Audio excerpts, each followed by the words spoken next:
नमस्कार, आदाब, सलाम, हेल्दी हम की आज की वीडियो में आपका बहुत बहुत स्वागत है। तो हमारे कल का जो वीडियो था निधि के लिए वो आखिरकार सत्य साबित हो गया। खैर हमें भी ये अंदाज़ा नहीं था कि ये जो कंटेंट क्रिएट किया जा रहा है शादी वाला वो इतनी जल्दी एंड हो जाएगा। लेकिन अगर आपको भी ये गलतफहमी है कि ये कंटेंट एंड हो चुका है तो ऐसा बिल्कुल भी नहीं है। इसके ऊपर अभी और वीडियोस आनी बाकी है क्योंकि अभी तो डॉलर छापने बाकी हैं।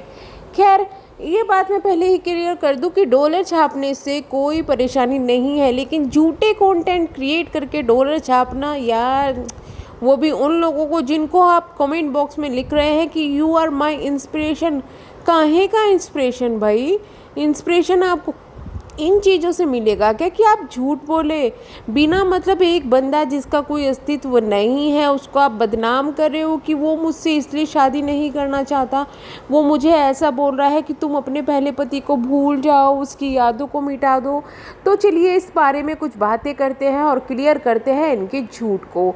आप समझ ही गए होंगे कि हमें इनके बारे में काफ़ी सारी जानकारियाँ हैं जिनको हम पहले ही आपको बता रहे हैं कि अब क्या कंटेंट आने वाला है। उनमें से एक कंटेंट ये भी है।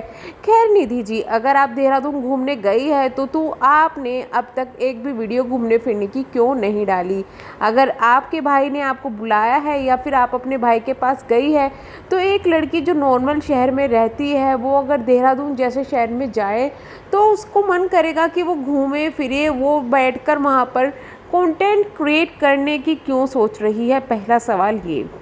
दूसरा सवाल, जिस घर में गई है वो घर नया लगता है तो क्या निधि के भाई ने भी घर बना लिया है जिसके लिए वो वहाँ गए हैं?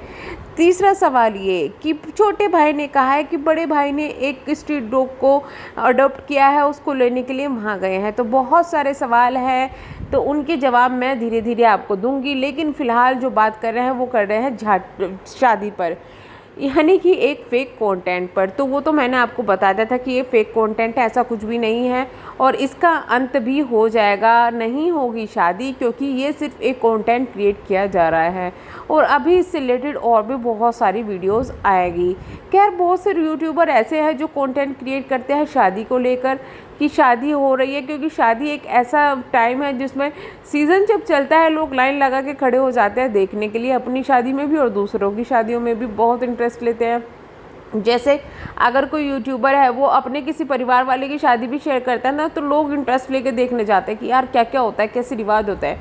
तो ऐसे ही अगर एक लड़की जो कि सिंगल मदर है वो अगर शादी करना चाहती है तो लोग खुश भी होंगे कि यार अच्छी बात है शादी कर ले, और इस चीज़ से इंस्पिरेशन भी लेंगे कि एक लड़की जो सिंगल रह रही है वो शादी करने जा रही है। मतलब बहुत सी चीज़ें ऐसी है तो लोग ये सोच के भी जाते हैं। दूसरा ये कि आप किसी को पसंद करते हैं कि अच्छा है चलिए यार लाइफ में आगे बढ़ रही है, ये सोच के भी जाते हैं। लेकिन कुछ लोग होते हैं जिनको असलियत पता होती है कि यार सिर्फ कंटेंट क्रिएट कर रही है। तो कंटेंट क्रिएट करने में और असलियत होने में बहुत सारा अंतर होता है। इसको डाउट को क्लियर करते हुए कुछ चीज़ मैं बताना चाहूँगी आपको। पहली बात तो ये कि अगर वो रियल में शादी जिस दिन करेगी ना तो उस दिन उसको कंटेंट क्रिएट नहीं करेगी। दूसरी बात ये, उनकी जो फरमाइशें हैं बहुत ज़्यादा लंबी चौड़ी है और उन्होंने जो झंडे यूट्यूब पे गाड़े हैं तो कोई नॉर्मली इस तरीके से एवं ही जाके उठ के शादी नहीं करेगा। जिस वक्त स्नैपी गर्ल की यानी कि सप्रा की शादी हुई थी, इनकी वर्डिंग ये थी कि मेरी अगर मैं कमाई करती, मैं बहुत ज़्यादा कमाती उस टाइम पे, तो मेरी सास भी मुझे रख लेती और देवर से शादी कर देती। यानी कि बंदी की मेंटलिटी ही ये है कि जो शादी होती है वो शादी के लिए, मतलब जो पैसे होते हैं उससे आप किसी से भी शादी कर सकते हैं। तो ये मेंटलिटी बहुत गलत है। हर एक लड़का ना तो पैसे चाहता है ना उसकी फैमिली चाहती है। हाँ कुछ लोग होते हैं ऐसे, लेकिन वो कभी आपको खुश नहीं रख सकते। तो शादी के लिए इनके जो विचार है वो ऐसे नहीं है कि ये अभी शादी के लिए प्रिपेयर हो गई है। इनका सिर्फ अभी ज़िंदगी का मकसद ये है कि खूब पैसे कमाओ, खूब प्रॉपर्टी बनाओ, बस इनका मकसद ये है। शादी वादी तो अभी ये ड्रामा करिए क्योंकि ये मेंटली प्रिपेयर नहीं हुई है शादी के लिए, और इनको मेंटली प्रिपेयर होना पड़ेगा शादी के लिए, क्योंकि आपकी अगर आप शादी करने जा रहे हो तो अपनी सोच के, आप सिर्फ अपना सोच रहे हो, ना तो आप अपने बच्चे के लिए कुछ सोच रहे हो कि इसको एक अच्छा फादर मिल जाए, और ना तो उसका बंदे का सोच रहे हो कि यार उसको भी एक अच्छी लाइफ पार्टनर चाहिए होगी ना, उसकी भी तो फरमाइश होगी। तो ये सिर्फ कंटेंट क्रिएट कर रहे हैं जो लोग इस चीज़ के लिए इतने सीरियस हो रहे हैं कि यार उसने ऐसा कैसे बोल दिया, तो उस बंदे का कोई अस्तित्व नहीं है, क्योंकि वो बंदा एग्जिस्ट ही नहीं करता दुनिया में। ये सिर्फ अपना कंटेंट क्रिएट कर रही है, ड्रामा क्रिएट कर रही है, और बता ही नहीं किस बंदे को गालियाँ पड़वा रही है। जैसे अपने सास ससुर को पढ़वाई, सबको पढ़वाई, तो अब उस बंदे की बारी है जो कि बेचारा दुनिया में है ही नहीं।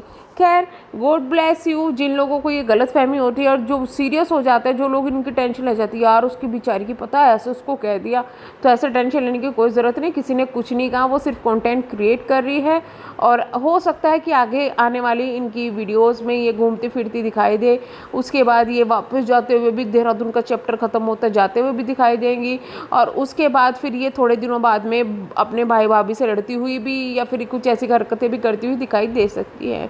तो वीडियो को करते हैं यही एंड। खैर, आपकी क्या राय है इस बारे में कि आपको सीरियसली लगता है कि शादी के मकसद से वहाँ गई है, या फिर आपको ऐसा लगता है कि ये कंटेंट क्रिएट करी है? आपको क्या लगता है कि जो वह आज इन्होंने वीडियो डाली है वो सच्ची है या झूठी है? तो आप ज़रूर बताइएगा कमेंट बॉक्स में। मिलते हैं नेक्स्ट वीडियो में, तब तक के लिए बाय बाय। प्लीज़ चैनल को सब्सक्राइब न्यू रिएक्शंस के लिए ज़रूर कीजिएगा। Thank you so much.